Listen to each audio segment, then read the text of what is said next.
एक कबाड़ी जो पहले मौलाना और फिर मदरसा संचालक बना, नकली नोटों का सौदागर बना, जो सेक्स वर्धक दवाएं बेचता था, जिस पर यौन शोषण के आरोप लगे थे और जिसके तार नेपाल से लेकर महाराष्ट्र तक फैले हुए थे, वो अब जेल की सलाखों के पीछे है। लेकिन आखिर उसकी पूरी कहानी है क्या? चलिए बताते हैं आपको। नमस्कार, मेरा नाम है कनुप्रिया सत्तन और आप देख रहे हैं अमर उजाला। 1 जनवरी को पुलिस ने नकली नोट छापकर ग्रामीण क्षेत्र की बाजारों और दुकानों में चलाने वाले गिरोह का भंडाफोड़ किया। पुलिस ने मामले में एसओजी टीम के साथ मिलकर संयुक्त कार्रवाई की, 5 लोगों को गिरफ्तार किया। इनके कब्जे से असली और नकली नोट छापने के कागज, मशीन, तमंचा और बाइक बरामद की गई। इस गिरोह का सरगना एक मदरसा का प्रबंधक बताया जा रहा था, लेकिन जैसे जैसे मामले की जांच आगे बढ़ी, या यूं कहें कि जैसे जैसे परतें खुलती गई, पुलिस भी मुख्य आरोपी के बारे में जानकर हैरान रह गई। खबर बताती है कि उसकी 5 बीवियां हैं, जो अलग अलग जगहों पर रहकर इसके काले कारनामे में इसका साथ दिया करती थी। मुबारक अली, जो पहले कबाड़ी था, इसके बाद ताबीज बनाने लगा, फिर सेक्स वर्धक दवाएं देने लगा और फिर मदरसा संचालक बन बैठा। और अब वो नकली नोटों का कारोबार कर रहा था, विदेशी फंडिंग भी ले रहा था। पूरा मामला यूपी के श्रावस्ती का है। यहां रहता है असगर अली का परिवार। असगर का तीसरा बेटा मुबारक अली उर्फ नूरी बाबा अब जेल में है, लेकिन उसकी कहानी किसी फिल्मी कहानी से कम नहीं। पिता की मौत के बाद मुबारक कबाड़ी बन गया। उसने कबाड़ की दुकान तो खोल ली, लेकिन एक दिन उसने सरकारी बिजली के खंबे को ही काट लिया।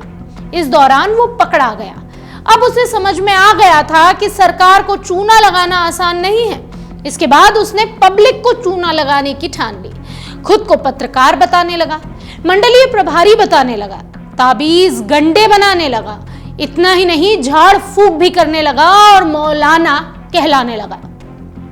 खुद को नूरी बाबा कहलाने लगा। इसके बाद वो मदरसा खोलने में लग गया। उसने सुना था कि ऐसा करने से विदेशी फंडिंग मिलती थी। वो शुरू से ही करोड़पति बनना चाहता था और इसके लिए किसी भी हद तक जाने को तैयार था। लेकिन मदरसे में पढ़ने जो लड़कियां आती थी, उन पर नूरी बाबा की नजरें खराब होने लगी। उस पर यौन शोषण के आरोप लगे। फिर पब्लिक नाराज हो गई। गोंडा की एक लड़की के पिता ने थाने में नूरी बाबा के खिलाफ बेटी के यौन उत्पीड़न का मामला दर्ज कराया। जेल जाने से बचने के लिए नूरी बाबा ने उस लड़की से निकाह कर लिया। पुलिस एसपी घनश्याम चौरसिया ने बताया कि मुबारक उर्फ नूरी बाबा की 5 पत्नियां हैं, जो अलग अलग जगहों पर रहती हैं, नकली नोट चलाने का काम करती है। नेपाल से लेकर महाराष्ट्र तक नूरी बाबा के तार फैले हुए हैं। इन तमाम जगहों पर उसके रिश्तेदार रहते हैं, जिसके बारे में पुलिस जानकारी हासिल कर रही है। जाली नोट मामले में गिरफ्तार 5 आरोपियों में से 3 बहराइच के हैं, जबकि 2 आरोपी जिले के हैं। सभी आरोपियों की हिस्ट्री शीट खोली जाएगी। इसके लिए बहराइच के एसपी को भी पत्र लिखा जाएगा।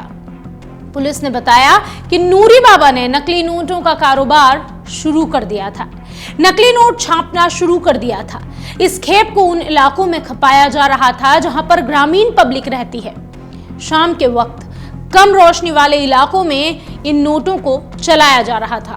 नकली नोटों का यह कारोबार करके नूरी बहुत कम वक्त में करोड़पति बन गया था। उसकी 5 पत्नियां भी इस काम में उसका साथ दे रही थी। लेकिन पाप का घड़ा एक न एक दिन तो भरता ही है। आखिरकार पुलिस तक ये मामला पहुंच गया और पुलिस नूरी बाबा तक। इसके बाद तो आप जानते ही हैं कि पुलिस क्या करती है। अब इस मामले में पुलिस हर एंगल से जांच कर रही है।